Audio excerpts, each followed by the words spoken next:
it feels so empowering to be able to surrender because I feel like often we don't get to. And there's so much pressure to have a plan and so much pressure to know where you're going or know what you're going to do with your life, with your day, with your week. And it feels it feels so empowering to not have a plan.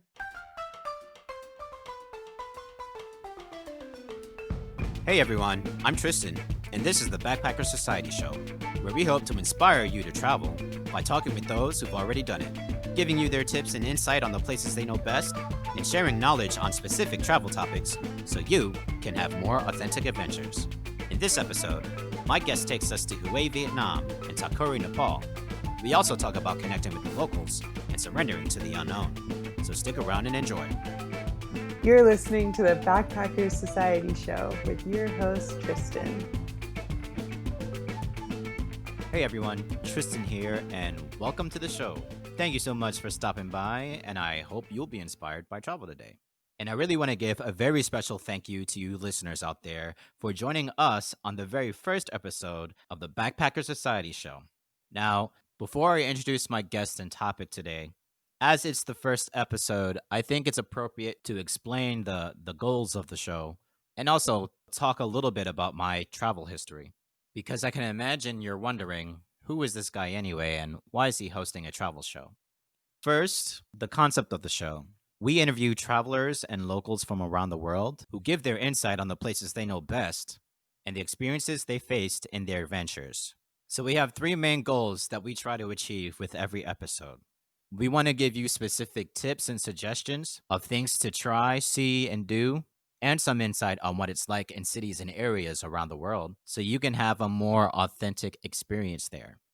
These tips and suggestions can be anything related to cultural and historic sites, food, markets, nightlife, anything you can see, try, or do as it relates to the knowledge of the guests that we have on the show.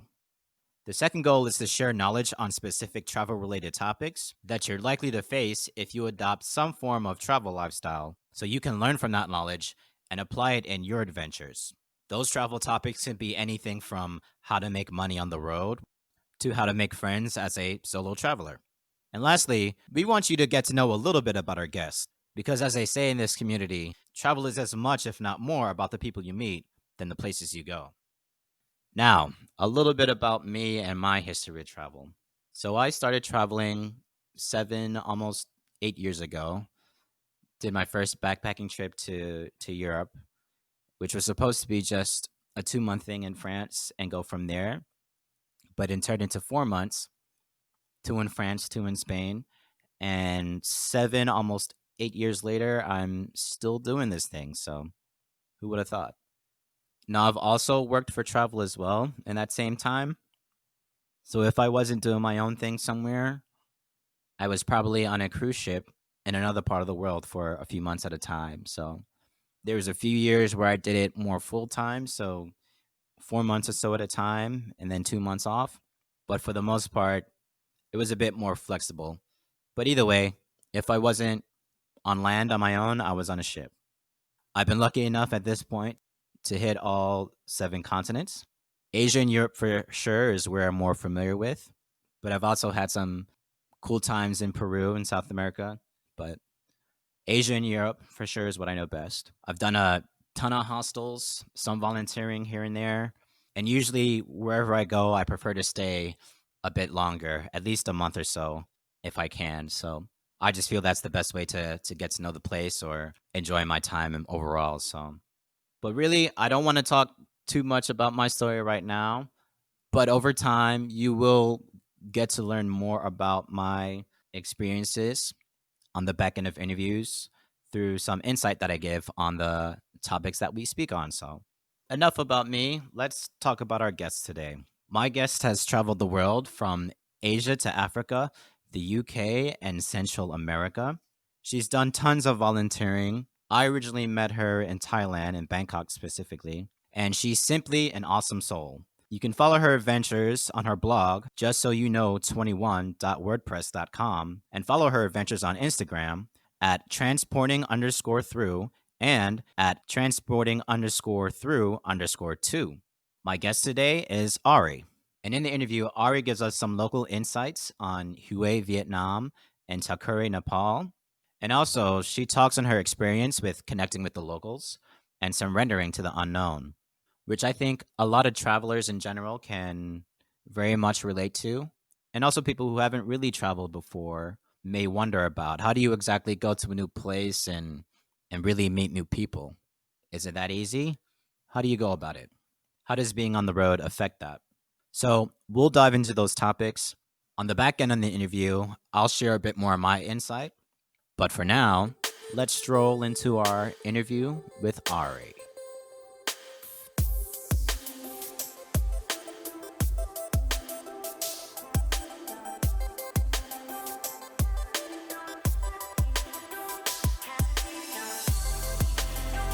Welcome to the call. You're actually the first interview. So first off, how does it feel to be my first guest? Wow, I'm so honored. I'm really nervous. I've never been interviewed for a podcast before. Um, and I listened to a few before just to refresh my memory on how all of these go. But Yeah, I'm really excited. I'm awesome, backpacking is one of my favorite pastimes. So awesome. here we Well, are. hey, it's my first interview too, so we're going with the fly. As I mentioned, as us travelers usually do, we run into a lot of people on the road. And the first two questions that we always get is what's your name and where you're from? So let's start with that and get that out the way. Okay, my name is Ari, and I'm originally from a small town called Arvinda, California. It's right over the hill from Berkeley. But I Hmm. usually just say I'm from Berkeley or San Francisco, depending on where I am in the world. Awesome. So now that's out of the way, let's get right into it, okay? Yeah. So first, we're gonna get to know you a little bit before we get into your travels. So I got a few questions, of course, and then just give me the info. Did my research on you a little bit, so. Oh, wow. Let's see what you got. So I'm sure many people have sort of an appreciation for horses and maybe even rode a pony as a kid back in the day. But I'm curious to know, take me back to your days jumping horses at the RDL and MHA show. And how did you get into riding horses in the first place? Oh, man, you did do your research. You just blew my cover as an undercover horse girl. I started riding horses when I was 8. No one in my family rode horses, but we lived down the hill from a barn that we would pass every day. And I would always ask my parents to stop and so I could pet the horses. They kind of thought it was a phase and then it wasn't. And I got to start riding when I was 8 because that was the youngest I could start at this stable near my house. And I fell in love with it. It became my life, but not in the way of like competition and show. I'm a really uncompetitive person. I Mm, actually stray away from competition. And since at least at the barns that I was at, showing was a big focus on writing. And every time that became too much of the focus, I would change barns.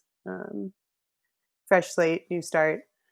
Um, I never had my own horse, but fell in love with a few that my trainers had available for me to ride. And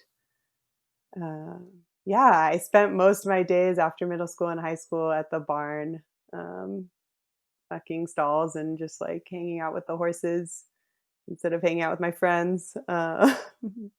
But it was so good. I rode for 10 years. I rode until a senior in high school, and then college made it difficult to keep it up. But yeah, it's a huge part of my life. I actually have a horse tattoo to come to terms with myself that I'm a horse girl, which I got on one of my travels. And yeah, they're special creatures and so big and so wise and just incredible. And I love them. awesome. Have you like when's the last time you were able to ride? I was able to ride in December when I was home for about a week between 2 trips that I was taking, and I texted my last trainer that I rode consistently with, and she has been awesome. She Every time I'm home, I'll text her, and she'll always have a horse for me to ride, and I'll quickly realize that I'm not in shape for horseback riding as I once was. It's just like a completely different set of muscles that you only get from riding, and I would ride once and be so sore for the next, like, 6 days that I wouldn't be able to get on the horse again, which was a fun reflection of, "How did I do this every day?" But, yeah, so December was the last time, and I've been really missing it over quarantine. Yeah, I bet. But hopefully you'll get back on a horse sooner than later. Yeah, It's pretty awesome. hopefully. All right. So, horse girl, as you mentioned, um, take me back now. How much do you remember of the Marymount Players production of Hamlet, and what attracted you to drama at that time in the first place? Good question. I was actually forced to do drama by my mom starting sophomore year of high school. I started freshman year, was on the volleyball team, like, didn't love the people, wasn't really my scene. And my mom told me basically that I had to do drama just to get myself out of my comfort zone. I was a pretty shy kid, Hmm. and didn't love talking with that many people and hadn't really found my group yet in high school. And I took drama sophomore year and found my best friends of high school. Like, 2 senior guys and a junior, and it just opened me up to this world of, like, people that weren't afraid to express themselves, and encouraged me to express myself. I didn't love, you know, it's interesting. Similar to the horse thing, I was kind of like undercover drama girl. Didn't love it in the moment, but took it sophomore, junior, and senior year. So I loved it enough to keep going.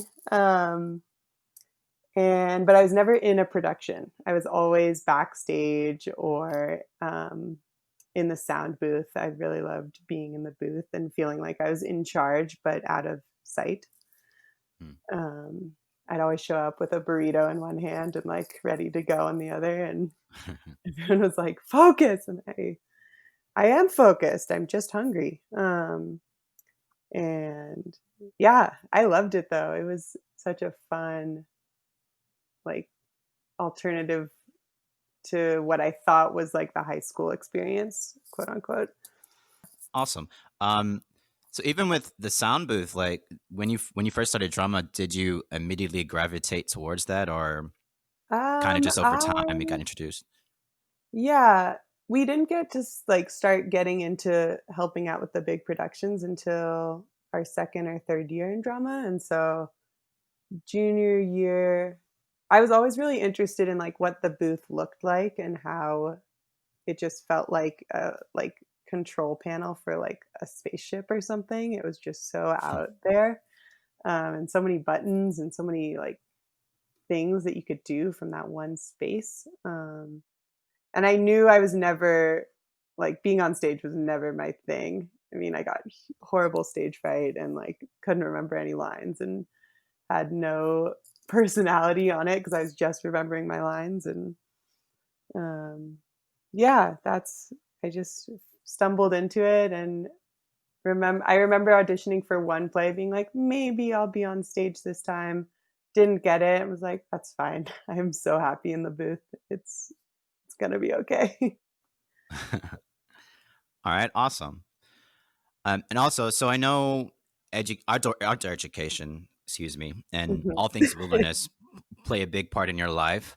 But I'm curious to know about Camp Tawanga and how it influenced your love for outdoors, but also just how your experiences there impacted you in general and even today, possibly. Yeah. Camp Tawanga was also a place that my mom forced me to go to. Shout out to my mom, honestly. I don't know what my life would be like otherwise. Um, she sent me and my friend to a variety of different overnight summer camps, hoping that one would stick and she would get rid of me for a few weeks, and I'd have a chance to make some friends my own age. She sent us to a few, and then Camp Tawanga was like kind of the last try. And we went, and it wasn't awful, and so that was a really good thing in our perspective. And I was a camper there for 3 years. It was the first time I ever went backpacking, in the wilderness, and ate outside and did all of these things and had all, these really cool counselors and wilderness leaders who were just, like, total badasses in my head, and the fact that they were taking care of us in the outdoors was, like, this wild thing to me. I'd grown up camping and, like, hiking, but never loved it and was never something that I would actively choose to do, and was always confused when my family chose to go camping. It's like, Mhm. "Why are we doing this?" But yeah, I grew up there. I feel like it's totally made me who I am. It's made me appreciate the outdoors, and um, all of most of my friends, if they're not travelers, they're from Tawanga.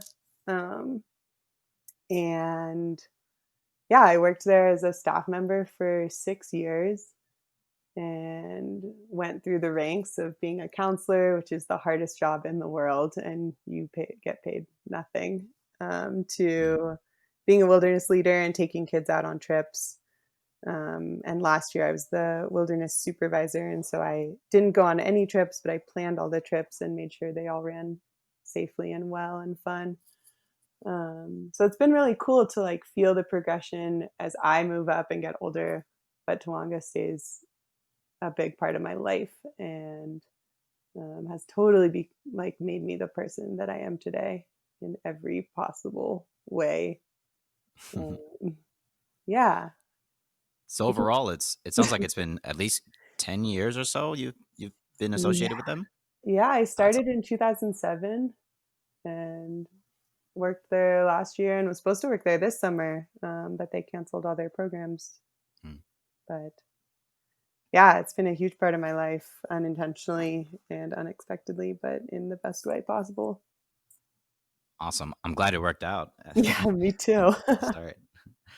All right, and lastly, but certainly not least, in your words, tell us, who are you? Hmm. I am free spirited and adventurous. I hate to plan. Um, and I love, love, love meeting new people. I'm Ari. Awesome.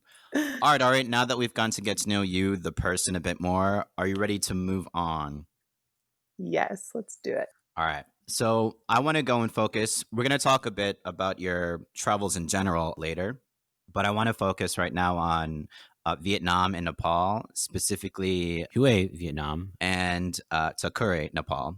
Now I know Takure is a bit of a contrast towards Hue, so we'll definitely talk about that experience. It's a bit more of a volunteer destination, but for now, let's focus on Hue.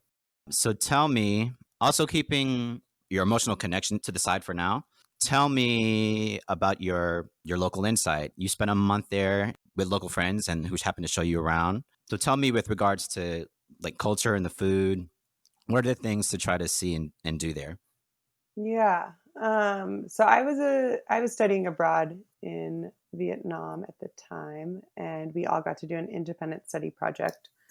And I chose Hue as the focus. And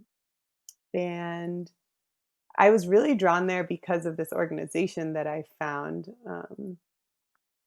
And it was peer to peer education regarding health and hygiene and environmental agency for the local community and the villages around Hue as a city. Um, and it was it's interesting because it feels like when I talk to other travelers about it, it's not their favorite place, and they often can't wait to leave. And I met a lot of people there that were like, you've been here for a month. How do you do it? What do you do every day? And that was really my first experience of like solo travel. Even though I was a student, I was solo and there for an extended amount of time. And my favorite thing, sights don't excite me as much as other people. What really excites me is food and people and connection. And I would tend to spend my days walking out of my hostel and choosing a direction. There's a beautiful, huge river called the Perfume River that runs through the city. And with that is there's a variety of bridges that allow you to go from each side of the river. And I would most days off that I had from my internship, I would walk across a bridge, like eat as much of the food I could find or whatever was new and interesting looking to me. Um, and I would just walk all day. I loved picking a direction and just going and seeing what I would find. And it was the first experience that I found of not feeling like nervous or scared of being alone, no matter what Mm. time it was. I just felt really safe and really confident in like my who I was and where I was, and that overall the Vietnamese culture is very welcoming and open, and I adopted that back at them and um, made a lot of effort to just pick up conversation or like try all the Vietnamese that I had learned over the last 3 months there, and um, really just kind of surrender. And I have now this idea of surrendering whenever I travel, that nothing's going to go your way. And so, therefore, if you just surrender to it, you won't get disappointed and you'll find some really amazing things that you otherwise wouldn't have found. Hmm. Um, and yeah, so I would often eat all day. I would sweat all day. It's so hot there. Um, and then maybe like mid afternoon, I'd go back to my hostel and take a nap because it was too hot. And then do the same thing at night and enjoy the night markets and the nightlife and things like that. So you were there like summertime, I think, or I was there in I was there from January to May. In Hue, I was there in the entire month of April. So it got was, you. yeah. I mean, it's hot all year round. It was getting to be towards the rainy season, but not quite yet. Yeah. Yeah, no, I just had Uh-huh. a flashback. I didn't go to Hue, but like in the past, I was in Hanoi for just 3 weeks. But at the time, it was actually the very strong heat wave. I just left in India because it was starting to get hot there, and by the time I Yeah. got to Vietnam, it was actually hotter than all of India. So Oh man.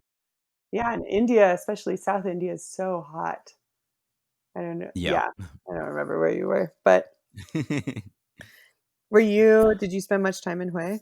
No, not at all, unfortunately. The intention at the time for Hanoi was to be there for a good while and try to teach English there, but Mhm. at the time, plans changed, and pretty much, like I said, after maybe 2 weeks or so there, I ended up going back. Or, sorry, going to Australia, but first going back to Thailand and then making my way over there. So, yeah. Mhm. Otherwise, I would have spent more time in Vietnam in general and seen more, but I'll always Yeah, go back. It's totally. okay.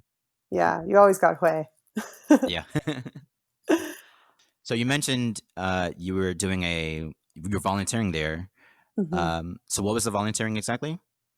It was a Vietnamese NGO, so it was run totally by Vietnamese, and it was using peer-to-peer education, so training older, like, maybe, like, 20 to 22-year-olds on certain educational practices of, basic hygiene and basic, you know, picking up trash and taking care of the world around you and sexual health and sexual education. It was teaching them, and then they were going into villages around Hue.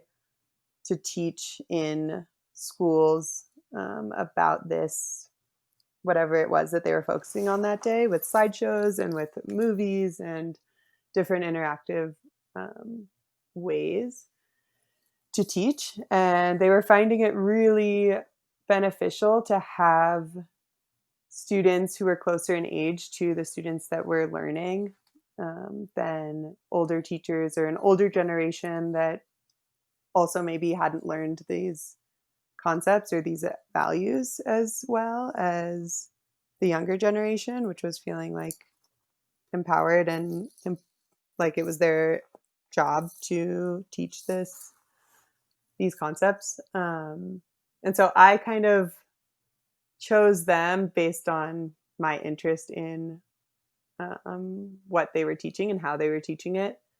Um, and it was all taught in Vietnamese, and so I was able in a way to just kind of be a fly on the wall because I wasn't actually teaching. I was observing and I was interviewing the students who were teaching and learning in this way and the benefits and how it was working.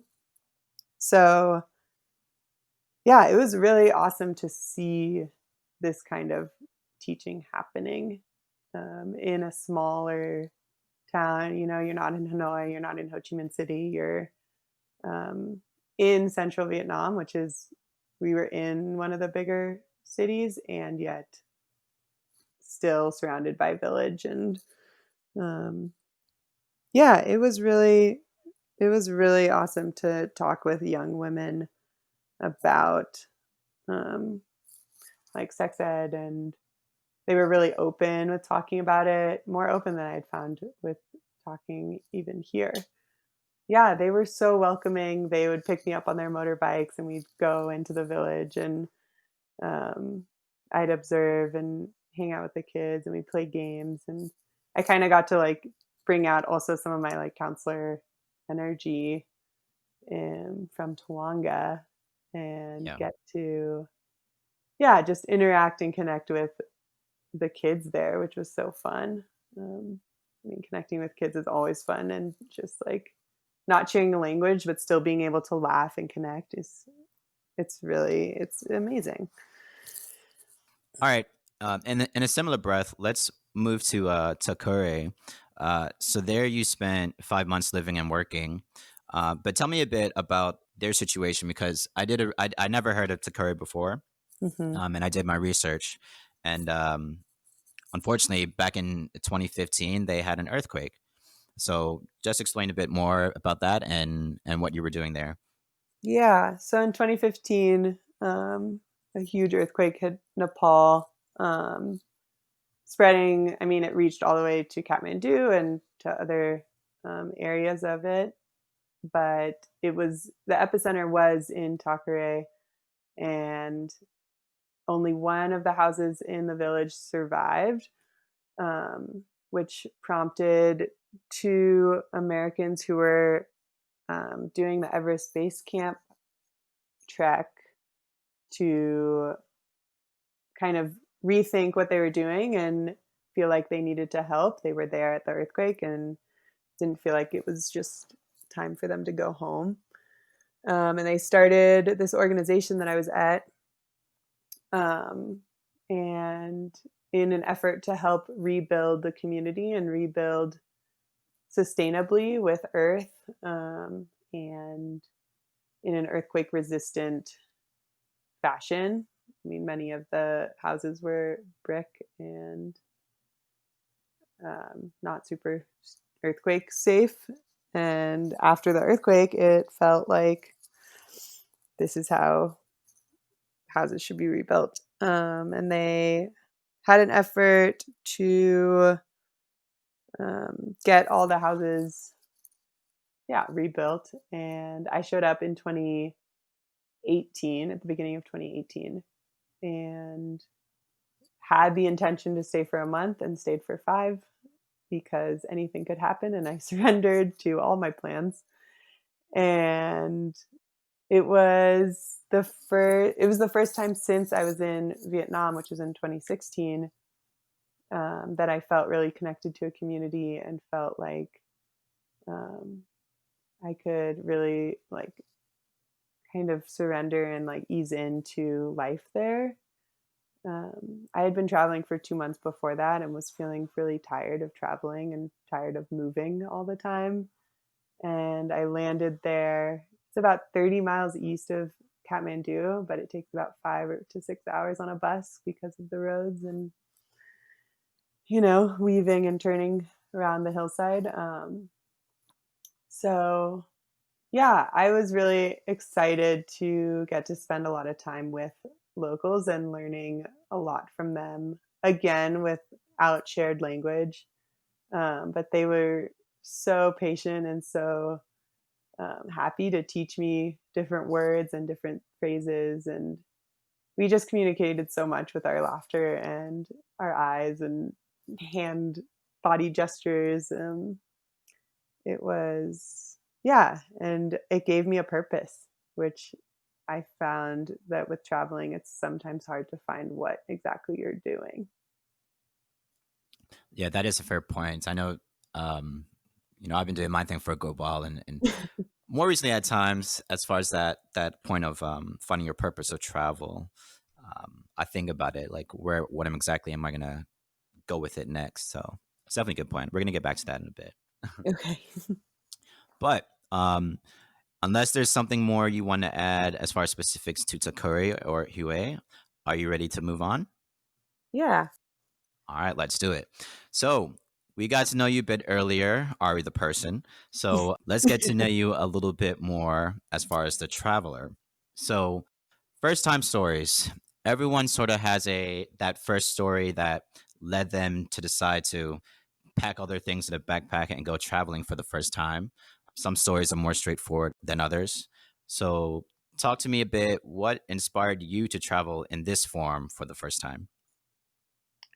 I had grown up my parents are both big travelers, and I grew up traveling in like, with my family, not in the backpacker sense, but we would always we would tend to go back to places that they had already been for them to get a chance to revisit it.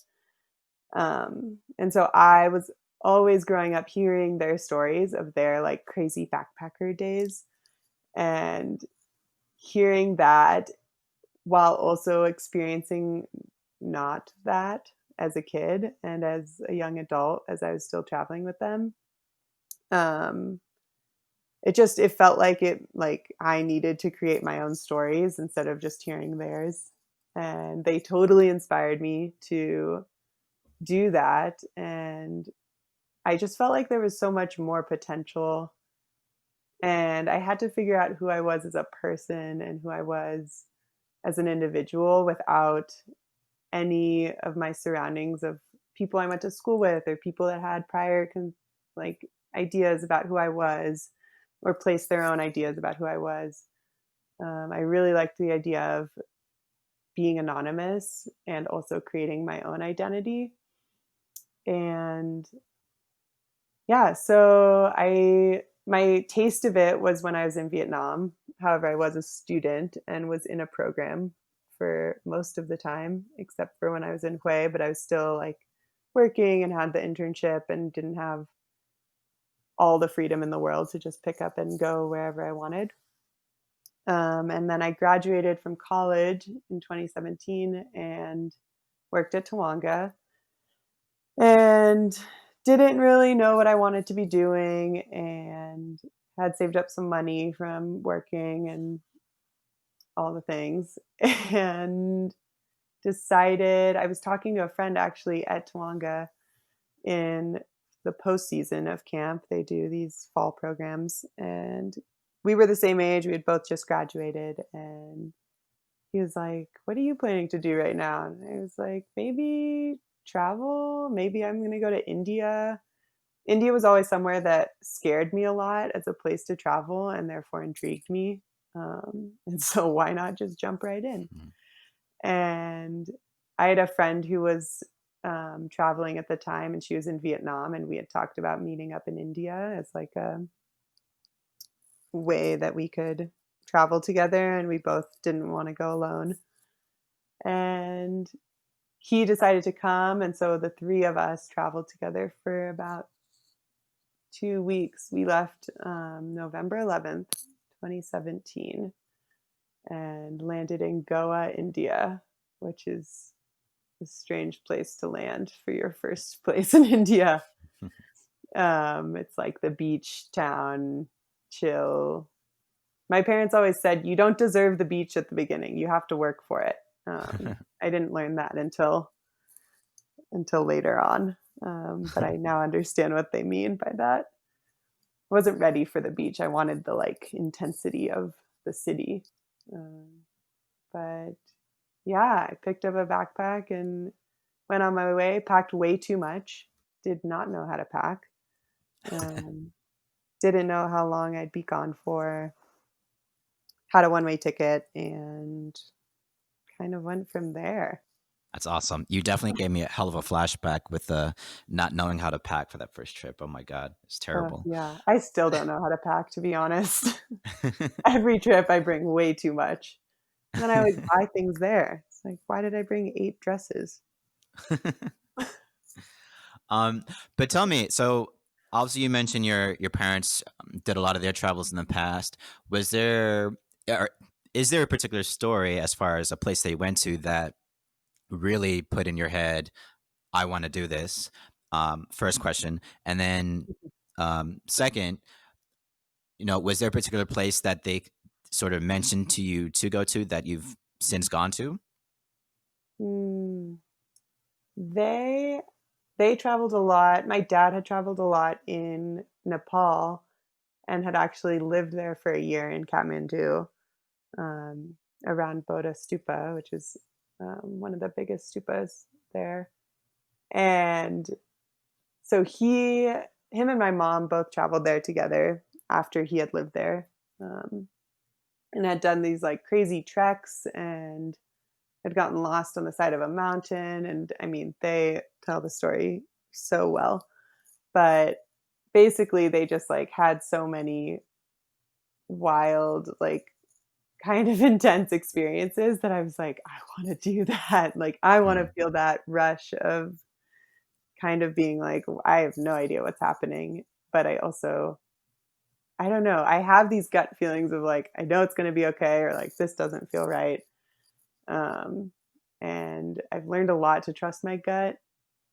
And when I started in India and then I was planning to go to Nepal afterwards, I talked a lot with them. They still had connections there, and a good family friend actually, who we all stay in touch with, um, still lives there, who's Nepali. And just finding ways to have connections with them in the places that they had been before, but having my own experiences was so powerful and so cool to just like live, kind of feel like I was living what their stories were telling. Because before I had no concept of what yeah. these stories were even like to be in. And then I got to have my own crazy travel experiences. And now, when we talk about travel around the dinner table, it's just like we're all kind of interjecting our own things. Like, no, listen to me. This was crazier. Like, it's really fun to have those shared experiences. And then they actually came to meet me in Nepal when I was there, um, as an excuse to return. And that was also really fun and cool and hard. It's hard to travel with your parents, to like show them that you're your own independent person and also you're still their child, and that Yeah. dichotomy of how do we balance this? And I can imagine too, you kind of alluded to it, especially not only just traveling with them, but the fact that they've traveled so much on their own in the past and in the same place that you guys are currently at that time anyway. I'm sure there might have been times where they might have been like, you should do this way or whatnot. So Hmm. Yeah. And they were like, when I was here, and I was like, okay, but that was like 25 years ago. Yeah. Have you ever traveled with your parents? Oh no, no, no. Even I wouldn't. Even with what I do on the ships, even though I never asked, it was always I always put it out there, but I don't think my mom would enjoy even that. So that wasn't I never really thought about that. No. Yeah, for But sure. let's move on. Your travels in general. I know you spent a fair amount of time in Asia, obviously. Specifically, I mean, you just mentioned India, Thailand, Cambodia, Laos, and then of course Vietnam and Nepal. You've also spent some time in Africa, the UK, and then Central America, specifically in Kenya, London, and Guatemala. Now, with the exception of London, I know pretty much these places have two extremes. So, you have the bigger cities and then some very scenic nature and then even some really rural areas. And you kind of mentioned something earlier as far as being in India and kind of wanting to be in the city. So, I'm curious to know, also considering your love for the wilderness, not so much your preference as far as the setting, but how do you like to balance your time being in a city versus being somewhere that's more relaxed and or rural. Mhm. Yeah, that's a good question. It's funny because I feel like a different person when I'm traveling versus when I'm working, because a lot of my work is in the outdoors and in wilderness settings and not in cities, and I don't tend to find myself being drawn to cities in the States. But when I'm traveling, I love cities and I love doing exactly what I said in Hue, just walking in a direction and seeing what I find. Um, and the rural, like the natural areas are awesome, totally, in when I'm traveling. And I love feeling the like pull and just the energy of cities when I'm traveling because I feel that anonymity and something about also just being around a ton of people, which now Mhm. feels so distant with Corona. Yeah. Um, but I love, like, I remember being in um, Bangkok when I met you and Mhm. finding just like so much love for the SkyTrain and um, getting on it and like not really knowing how it works, but loving the like public transportation and the buses and kind of just I loved not having a time constraint of being typically when I'm home of like, okay, I have to run these errands and I have this amount of time and whatever. And when I'm traveling, it's like I have all day to do anything I want. And if I find that like my one activity of the day is to go to, I don't know, find the best noodles or find the best fried chicken, then like that's what I'm going to spend all day doing. And it doesn't matter how long it takes because it'll be fun mostly. And if it's not fun, then it's the story. Um, and yeah, I definitely feel myself drawn to cities when I'm traveling. I love Ho Chi Minh City, which is just a massive, massive city. And Indian cities were harder, definitely, to navigate. And traveling as sometimes single woman just brought its own challenges with that. Um, but also taught me how to be strong and self advocate. So I think I was constantly learning when I was traveling, which I find so good for myself because when I'm not traveling and I'm not working and I'm kind of just like in the day-to-day grind, I don't feel that growth as much and that challenge, which is really hard and also Mhm. rewarding and has made me into like such a stronger person than I think I was before. Mhm. No, absolutely. That's a great point. I guess that's why I've been doing my thing for so long. You definitely there's definitely that sense of growth when you're on the road and in some fashion with the ups and the downs. It's always an opportunity to grow. Yeah, So that's great. totally. How many years over time have you done your travels in general? Yeah, I mean, I started that one trip that started with India and it ended in Thailand was 8 months, and then I did another trip for about 3 months from I returned to Thailand where we re-met Mm-hmm. and, ended up that one ended in Vietnam. I finally got back to Vietnam, and then flew to London at the end of that trip. And then recently, this past December, I went to Kenya with my family because we have a lot of family friends who live there. And that was kind of an interesting, like, that was the first time that we had been on a family trip since I had been in all my travels. And so it was interesting to feel my own independence in traveling and also the pull to like be with my family and um, to just how different that feels than being a solo traveler. And how you're perceived also. Like I would see the backpackers and be like, that's not me right now. Hmm. And that was like an interesting identity thing of feeling like I know what that feels like, and that's not where I'm at right now. I'm like with this big group, and it was fun in its own way once I kind of released my own internal like desires of what just the differences in how to travel and how different people choose to travel. And then I just recently went back to Nepal in January to February, right before everything shut down.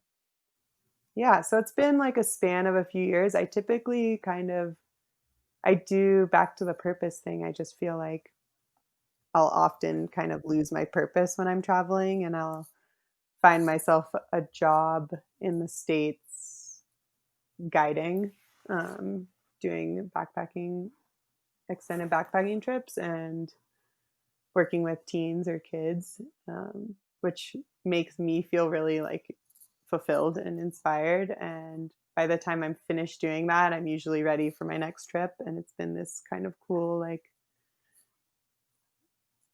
balance of working and feeling fulfilled in that and getting my all my like outdoors feelings Mm-hmm. met.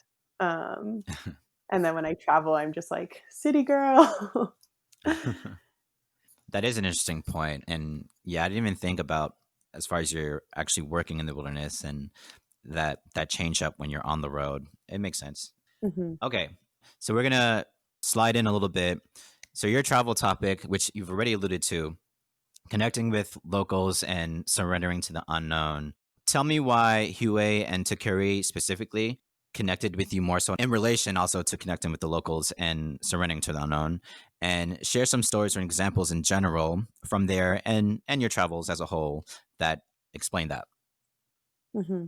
Yeah, I think that Hue was my first opportunity to really like create my own identity while traveling. And I, similar to like how I love the outdoors here and love cities when I'm traveling, um, I found that being in Hue and having an internship and having that to be like my like day routine then allowed me at night to do a similar thing that I was just mentioning of walking in a direction or like I ended up getting a tattoo pretty early on in my time in Hue, um, of a horse and ended up the tattoo place was right next to where I was staying, and so I would walk by it every day. And it was about 5 to 6 Vietnamese men who worked there, younger guys, and we they just were so friendly and so welcoming that they would every time I would walk past, they'd like ask to see my tattoo and then they'd ask how I am and then they'd invite me to sit down and like drink beers with them and eat peanuts and they became kind of like my social life at night, um, which then allowed me to feel like I had a place there because Hue is one of those places that travelers come for, 1 to 2 nights and then they leave. And so I started out by like trying to connect with travelers and backpackers.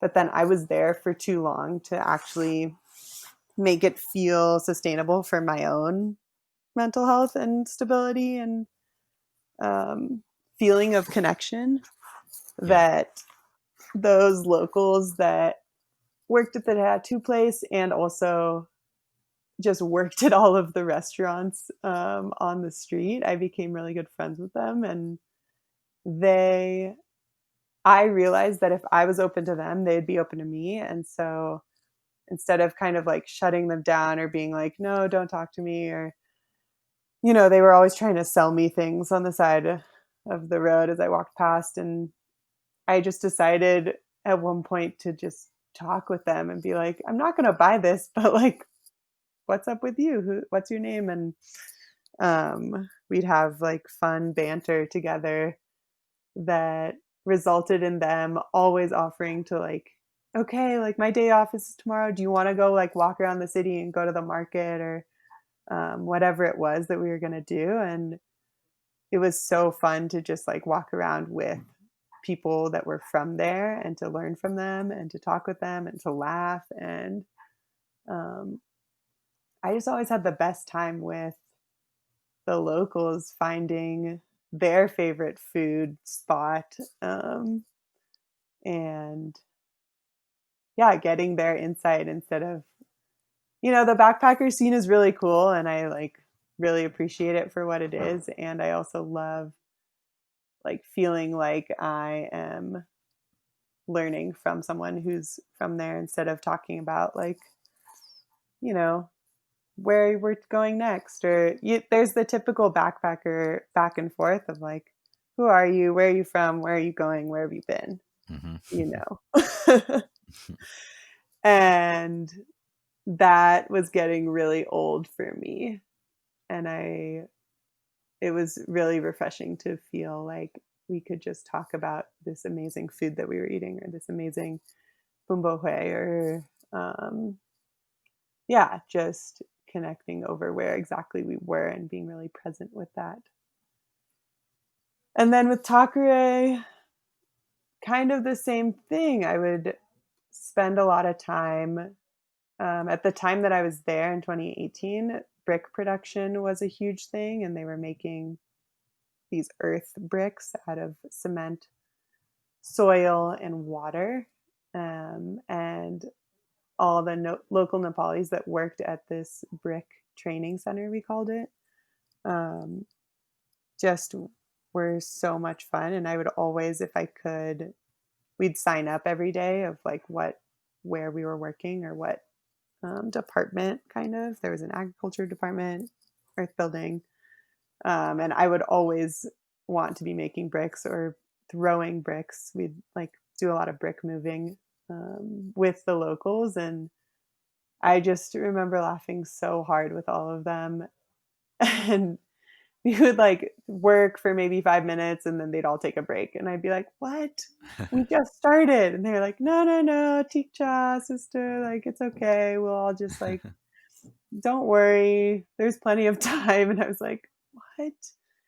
And it was this reminder of like, just like work ethics, but also just they were so happy and like goofy, and they're very like animated. And um, I'd use like my limited Nepali that I knew to communicate, and a lot of hand gestures.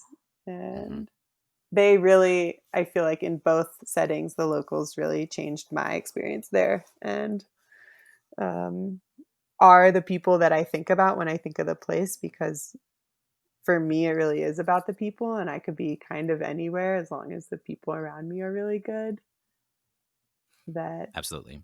yeah, it's kind of like with that backpacker thing. And I'm honestly really impressed that you have been traveling for so long in so many different capacities of the people just like moving in and out and like meeting cool people, but then they leave, and like how that functions within yourself.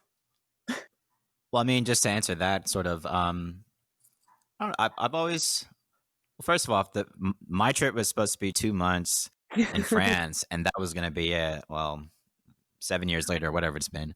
But Yeah. I don't know. I've always just kind of viewed it as one, whatever time I have with whoever I'm around, I'm gonna make most of that time and enjoy it with that understanding that that time's going to be limited. But at the same time, I never look at it as, once we go our ways, then that's it. Like, I don't know. Even in your case, what we last ran or saw each other a little over a year ago now, but and Mhm. that was pretty random, but I never, once someone goes, that's not the end of it for me. There's people, even going on the ships, there's a guy that I worked with on my very first contract, and I didn't see him again until recent, like 2 years ago. And that was maybe a 6 year gap or so. Mm. Keeping in touch here and there, but not very regularly at all. But I just happened to be going near his hometown at a time and left a message like, hey, who's around? He happened to message and we caught up. And even in his words, he said it was pretty much just like picking up where we left off. There was no awkwardness or anything like that. So that's just kind of how I always looked into it. So Yeah, totally. I definitely feel that. Like, it's so cool to have friends all over the world. And I mean, Facebook and like social media has done such a cool thing in that sense of like keeping people connected. And even though we're not actively in touch, you still kind of know what's going on in people's lives. And yeah, it did feel like when we ran into each other again, it felt like I had just been there. Yeah. And I felt that way with other people too. awesome. And That's, yeah, I yeah. totally remember when we ran into each other that second time in Bangkok because you were just walking down the street and I was like, oh shit. I was just telling the story because I was like, I'm getting interviewed for this podcast. And I actually ran into this guy randomly because I was like, this is where I hung out all the time. And then you were there sitting on the front s- tables, and it was like no time had passed. Exactly. It was Exactly. awesome. Yeah. So with the other areas you've gone to, I'm actually really I'm curious as far as meeting the locals and such in India, did you have any specific moments in your time there or how did that go? Yeah. Yeah. There is this crazy story that I love to reflect on because honestly, if anything had gone bad, it would have gone really bad, but it all went really well. Hmm. And okay, so I'm gonna launch into the story. Um, we I had met 2 travelers in India, in Udaipur, and they were both heading to this music festival in, like, northern Rajasthan, where I had heard about it, but didn't really know the deal. It was kind of pricey, for a backpacker's budget. Um, but they were going and I had just met them and they were really awesome. I had just had like a kind of a hard few like days or a week or, you know, the ups and downs of travel. It's like one day you're having a great time, one day you don't want to leave your room. Um, and India was a lot of ups and downs for me. But when I met these 2 travelers, I was so inspired by them and they were so just like ready to go and do anything that I was like, I need to do that and be around them. And they convinced me to buy a ticket to this music festival. But I, in my heart, knew that I needed to go to Jaisalmer first, which the music festival was about a week away. Jaisalmer was the opposite direction of the music festival. Um, Jaisalmer is where like a lot of like people do like camel treks and sleep under the stars and things like that. It's a really beautiful city. But I only had 2 days there because I had to go when I went. Otherwise, I felt like I wouldn't go. So I went with the intention of then going to this music festival, which is in the middle of nowhere, India, that no one had heard of. Um, but I had met this guy in Udaipur, sorry, in Pushkar, um, who owned a rug shop. And I mentioned what I was about to be doing, and like I was going to go to Jaisalmer, and then I had to get to this place called Alcisar um, to get to this music festival. And he was like, "Oh, well, you have to go through my hometown, Bikaner, to get there. Like it's on the way, and you won't make it in one day. And there's no like direct buses or anything." He's like, "Here, take my number, and when you are coming back, just let me know, and I'll like make sure that everything's okay and worked out." Um, and in my head, I'm like, okay, like I'm gonna be a solo woman in the middle of this little town, and I had an India SIM card, but anything could happen. Mm. Um, and so I go to Jaisalmer. I'm on my way to Bikaner, and I text him, my bus is running late. I don't end up getting to Bikaner until about midnight or 12:30. And he's like, don't worry, like I'm here waiting for you." And I was like, "Okay." I get off the bus. He's there with his motorbike, like ready to take me to his friend's homestay, like hotel thing that he's like, "Don't worry about the cost. It's on me, free of charge." He takes me to this homestay hotel. I have my own room, everything. And he's like, "Have you eaten yet?" And I had gone on the bus at like 11 in the morning. And I was like, "No, I haven't eaten." Because I never get off the buses in India because you never know when they're going to leave. Yeah. Um, and so I was there and I was like, "But it's like midnight and I'm fine. I don't need to eat." And he was like, "No, no, no, no, no. I will go get you food." And he leaves. He comes back with the most amazing chana meal and chapati like that I ate in all of India. It was the best. It was like also free of charge, delivered to my room. He was so kind. Um, and he's like, "Okay, the next morning he'll send a tuk-tuk to me and he'll take me the tuk-tuk will take me to his rug shop where he'll take me then to the bus stop to get to the music festival." And sure enough, a tuk-tuk arrives. I get in it. I get to his rug shop. He has samosas waiting for me and chai. And we're talking, and then he gets me to the bus stop. He like makes sure I know exactly where I'm going, and that like some of the locals that are getting on this bus also know where I'm going, so they're like there to take care of me. Mm. And I'm on this bus all day, and he told me that it would take 3 hours, and I think it took about 8. And I'd eaten my samosas and chai in the morning, but then didn't get off the bus because didn't know when I would get there. Right. And would keep saying my destination, and locals around me would kind of like, bobble their head and be like, "Yeah, I don't really know what you're saying." Like no one had heard of the town or the village that I was saying. And I was like, "Oh my God, is this whole music festival a hoax? Like, is it not real? Am I just like going into like nowhere's land? Am I ever going to see my friends again?" Like, this bus ride would not end. I had like babies sitting on me. I had babies coughing on me. I had like, you know, all the things, babies making funny faces at me. Um, and then finally we get somewhere where the bus stops and I meet this younger Indian guy, and who speaks English, who's like the first one in hours that is spoken English. And he was like, "Yeah, now you have to get on." He's like, "I know where you're going. You have to get on this next bus." And I was like, "Oh my gosh, okay." Anyway, I finally make it to the music festival at like 7 p.m.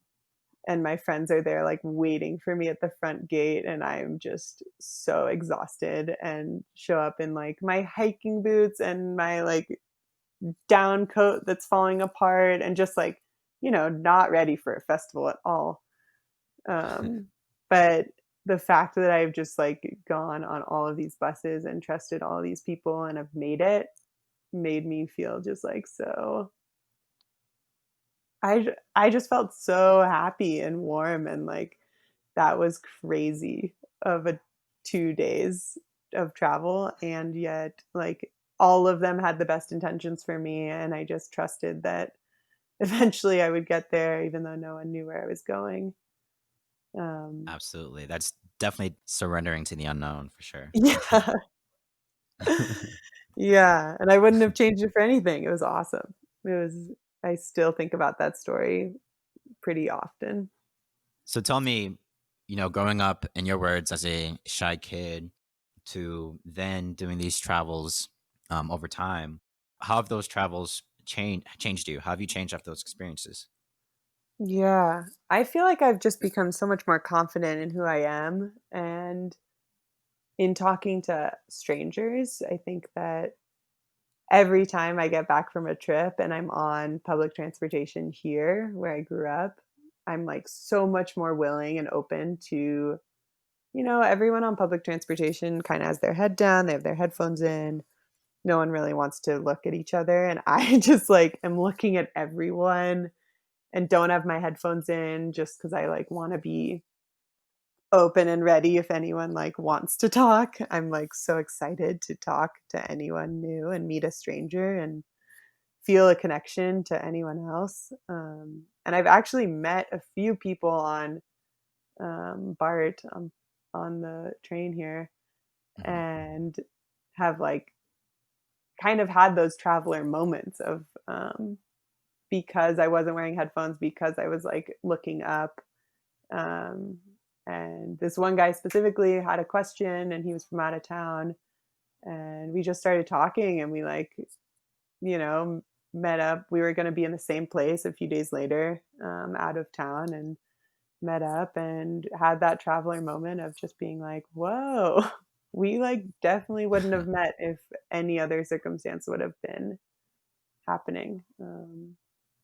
But I think that that's, like, a sad part for me where I come home and I am not as open, and after a few weeks after the trip, I'm, get back into my routine of kind of zoning other people out, and it's hard. Like, I feel like our culture in the States is very closed off and very, like, we're in our own world and sucked in, and that's what's so awesome about traveling is that we get to meet all these people from all over the world in ways that we probably never would have met them. But because we're all out of our comfort zone in a way, we are all also able to connect with one another.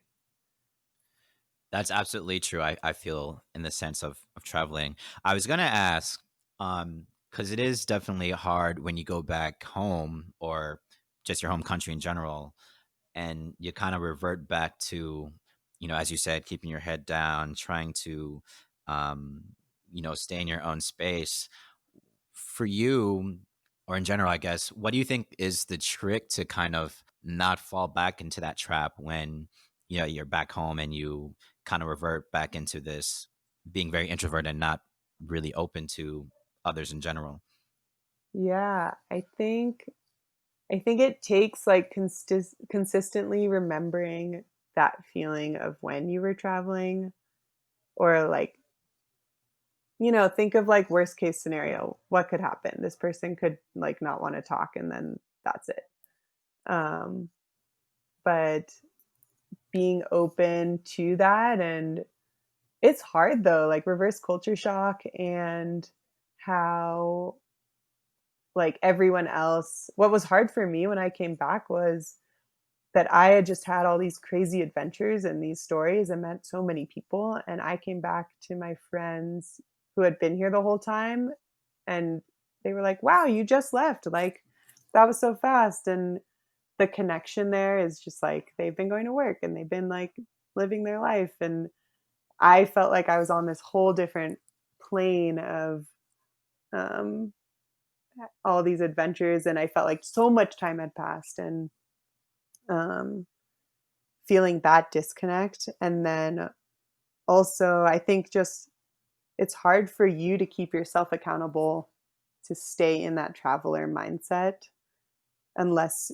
you traveled with someone who is then also in your, like, hometown or wherever it is that your home base is.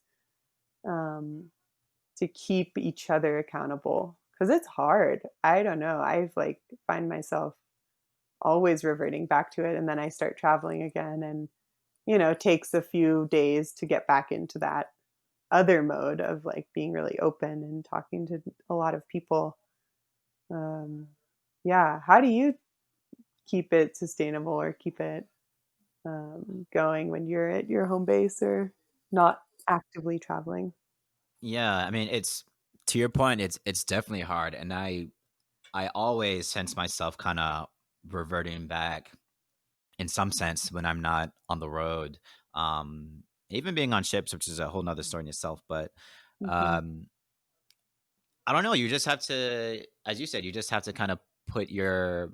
It's a mindset, really. You have to put your mind in those times where you were on the road, and because even when you are on the road, you'll have those times as well where you're kind of more introverted and into yourself.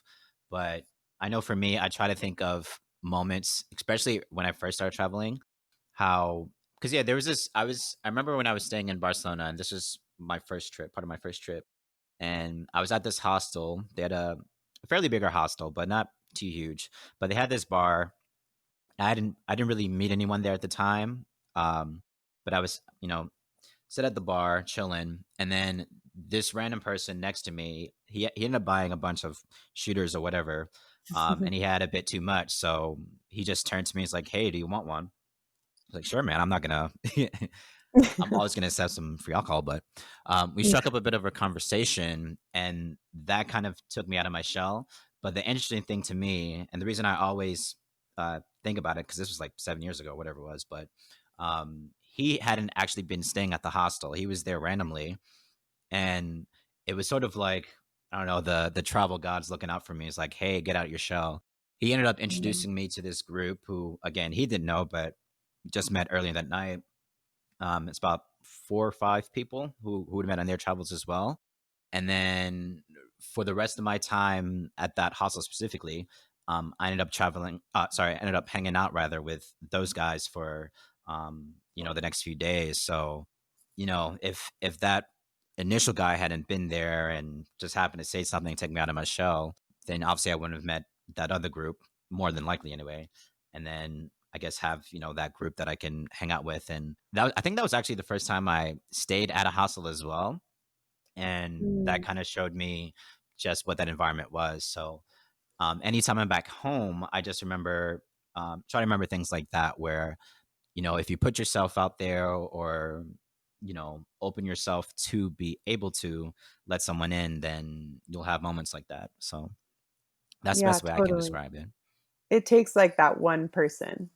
And I had that one person in India who like told me to kind of just get rid of all my plans and come with her. And that's how I ended up at the festival. And that's how I ended up with all of these wonderful people that I met. But had I not trusted her, not met her, I don't know what, I mean, something else would have happened. But, and kind of the same with when I met you in Bangkok of, I wasn't even staying at that hostel. I was just walking by and it looked fun and I like needed a beer Hmm. and sat down and started talking to um what some guy who also wasn't staying there. Um and we were both just like, yeah, I don't stay here, but like this is fun. And then met you and ended up hanging out with you and like some of the other guys for a few days. And I feel like it just takes that one person to like open someone else up. And I love now being that person for other people because now I feel so much better about talking to others than I did at the beginning of when I started traveling. That's awesome. Yeah, and even me thinking now, I know I guess I've been that person for some people as well.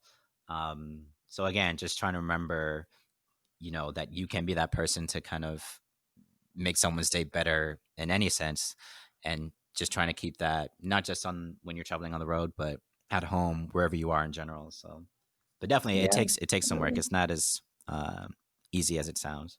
Yeah, takes a lot of energy. All right.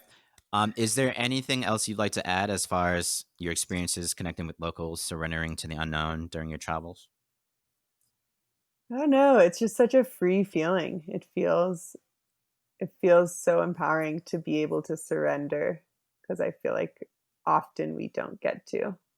And there's so much pressure to have a plan and so much pressure to know where you're going or know what you're going to do with your life, with your day, with your week. And it feels it feels so empowering to not have a plan and to know that like if you trust in the process, you it's like something good will happen or something hard will happen that will allow you to grow. And it's a magical thing. It's really cool and I feel really grateful to have been able to experience surrendering a lot. Yeah. Awesome. I totally agree with you there. It's great. All right. So we're almost at the end of the interview. But before I give you some 30 seconds of glory, I'm going to hit you with some rapid fire questions, if that's all right. Sound good? Okay, hit me. All right. All right. So, first question. So, most of your clothing you own apparently has fruit designs on them. Give me your top three fruits to wear. Bananas, watermelons, and um, well, not a fruit, but sunflowers. Fair enough. Well, Great. uh, favorite movie? Titanic. You're really getting under all my undercovers. I'm gonna add to that real quick. So I work on ships. My very first ship, first movie that I happened to see as we're hanging out in the bar was Titanic. As great Oh, of a movie it man. is, that is not the movie I want to see joining a ship for first time. But That is anyway, not the movie to show on a ship. and it was actually followed by Poseidon. If you ever seen that too, so just Oh my terrible gosh. situation. Wow. Double feature showdown. All right, next question. Most overrated place you've traveled to, if any. Oh, man. Most overrated place. Halong Bay, Vietnam. All right, Just fair enough. I very haven't been. tragic. I know many who have, but I'll Yeah. keep that in my head. And then finally, who or what inspires you to be a better person? My parents. Awesome. Always great to have good parents that, put you on the right path. Ari, you did it. We did it. We've come to the end of the Wow. interview. Good job. You too, Tristan. Thank you very much. I appreciate it. All right. Mazel So tov, as we say in Judaism. say it again. I say mazel tov, Mazel is tov. what we say in Yes. Judaism. Yes. All right, so you have the floor for your 30 seconds of glory. Share what you got going on or drop some words of wisdom to any listeners. Oh, um, wow. Well, in a time post coronavirus, I highly encourage everyone to get out there and travel. And even if it's not your number one destination, to get out and meet some new people and try some food you've never heard of before. And it doesn't have to be the perfect trip, it rarely is. Um, and pack less than you think that you have to pack because you can always buy clothes wherever you're going. You can't really get rid of the clothes if you like them from your home. Absolutely. Just pack light, people. Pack light. Pack light, just bring a toothbrush and like one pair of pants. That's all you need. Sometimes that's all I got. Sometimes that's what I wish I only had. Listen, I think this is awesome. Let me just say, so cool hearing from you, and so cool that this is happening, especially in a time I when appreciate. traveling is like not really happening right now. Yeah, yeah. All right, let me let you go. Enjoy the rest of your day, You too. and thank you so much again. Cool, nice talking to you. You too as well. Yeah, of course. Good luck. Cheers. Thank you. All right, so there you have it. Big thank you once again to Ari. I know in the beginning she said she was nervous, but pretty much followed her own advice and surrendered to the unknown and did a really great job. So thanks again for joining the show. And I want to take a little time to get into that a little bit because while I know some travelers do travel just for the fact to see something new, I sort of think there are some travelers, especially who are in the beginning stages and doing their first solo or basically just leaving home for a few months at a time or whatnot. I think we've all kind of surrendered to the unknown in that sense and for their own reasons. Because I suppose what you already knew wasn't working for you. So, I mean, I know me at the time, even though I loved the job that I had at the time, I was kind of in a spot. I wasn't sure if I was going to stay or what I was going to do exactly. A year earlier, a friend and I were planning to go to France and do really much more touristy trip of it, Disney World and all that for about a week or so. But that didn't happen, unfortunately. Car broke down or whatever happened. But so I think for me, that in combination with a year later, kind of feeling stuck in my job. And at that point, yeah, I said, I'm going to go somewhere for 2 months and see what happens. And honestly, the only reason I ended up going to France, I picked it out of a hat. I couldn't choose where I wanted to go. So I just wrote down a few places that I thought about wanting to go or just seemed completely random. And I think it was maybe 5 or 6 different places. I wrote each place down 3 separate times on little pieces of paper, threw them all in a hat. And the first set that I picked out, that's where I went. And it was France. So, but as far as experience on the road, Ari's point is definitely true. The more you open yourself up when you're on the road and in general in life, and you try not to question things and see it as an opportunity to grow in some way, more times than not, it'll be beneficial towards you and your experience wherever you are. Even if it's something that's not necessarily positive, it's still an opportunity to grow and learn from that. So one of the main examples that I can share as far as surrendering to the unknown was back to that first trip when I ended up in Spain. I wanted to do things very differently. I was following a blog at the time, which I still refer to at times. But on this particular blog, this traveler spoke about basically roughing it on your travels. So how to sleep on the street, things of that nature. And at the time, I remember reading about it and just thinking, you know, if I were to travel and I found myself in a situation where I had to sleep in the street, nowhere to go, would I be able to do it? Fast forward to when I ended up actually traveling. While I was in Barcelona, I did it. I stayed out, I'd say 4 or 5 days on the street, partially just for the sake of trying it out, to be honest, but also in part because at that point in that travel, money was getting pretty tight. And then on top of that, I ended up randomly meeting this guy who invited me to stay at a squat close to Barcelona, which I took him up on and ended up staying in a squat for a few weeks as well, which in retrospect was probably one of the most important experiences as far as character development and sort of breaking down my egos that either I didn't know exist at all or was ignoring at that time. But definitely, if you ever have the chance to surrender to the unknown, whatever that means to you, go for it. And as far as connecting with the locals, it absolutely goes so much further into the experience you have wherever it is that you are. And really just making a connection with anyone. It doesn't have to be a full-on conversation.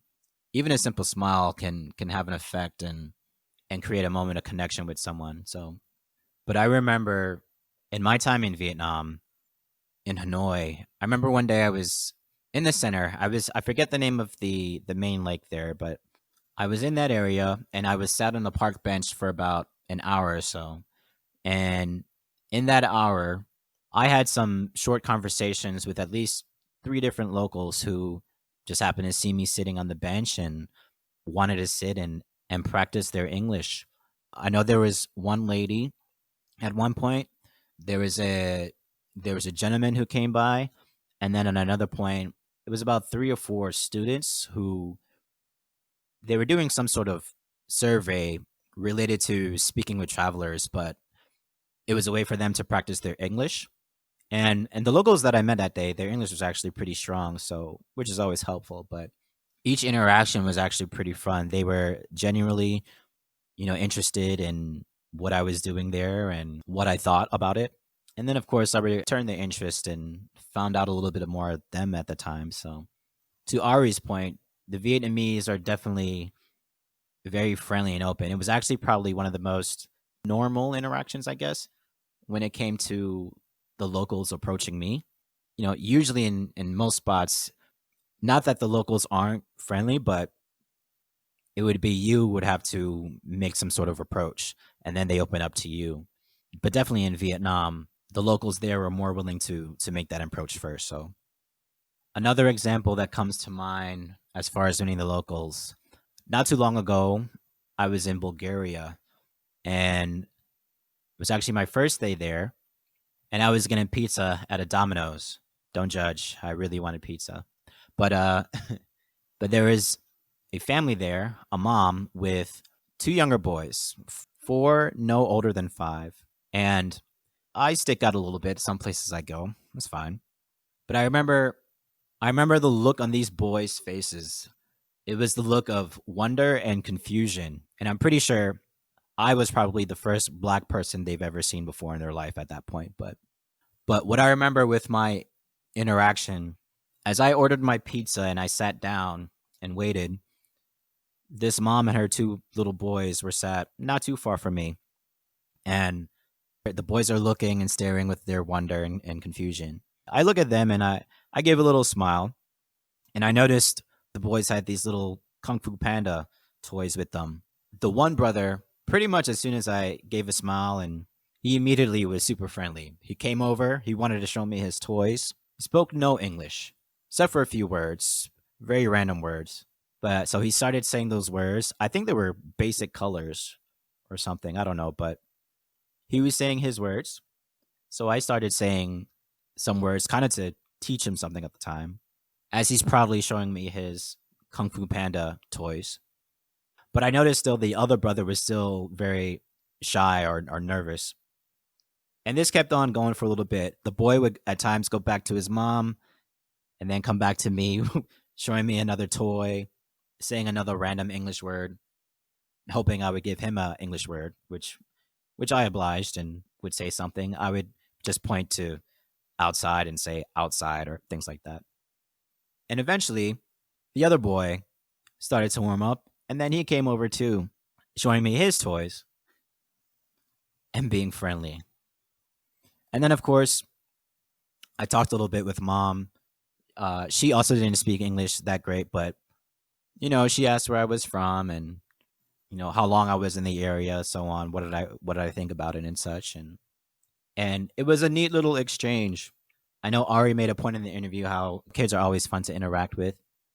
And it's absolutely true. My background is that as well. So, and of course, interacting in a way where you don't have the language, but you can still make that connection is always great. So for that being my first day in Bulgaria, in a new country where I hadn't been before, there wasn't a better way to set the tone for the rest of my time there. And I know when it's a 4 and 5-year-old, I guess it's a little bit easier. They're kind of doing the work. But the point is if you let yourself be open and pay attention to those opportunities to interact with the locals or anyone really to make a connection, you should go for it. So there it is. If you have any comments, questions, or stories that relate to connecting with the locals or surrendering to the unknown, or you just want to say hi, give me a shout. This was the first episode, so we don't have any emails yet, but I will read them all. Contact at backpackersociety.site, and maybe I'll even read your email on the show. Thank you again to my guest, Ari. Thank you for listening. And until next time, wherever you are, I wish you well. This has been the Backpacker Society Show. Click the link in the episode description and head over to backpackersociety.site to see our show notes, where you'll get access to information mentioned in the episode.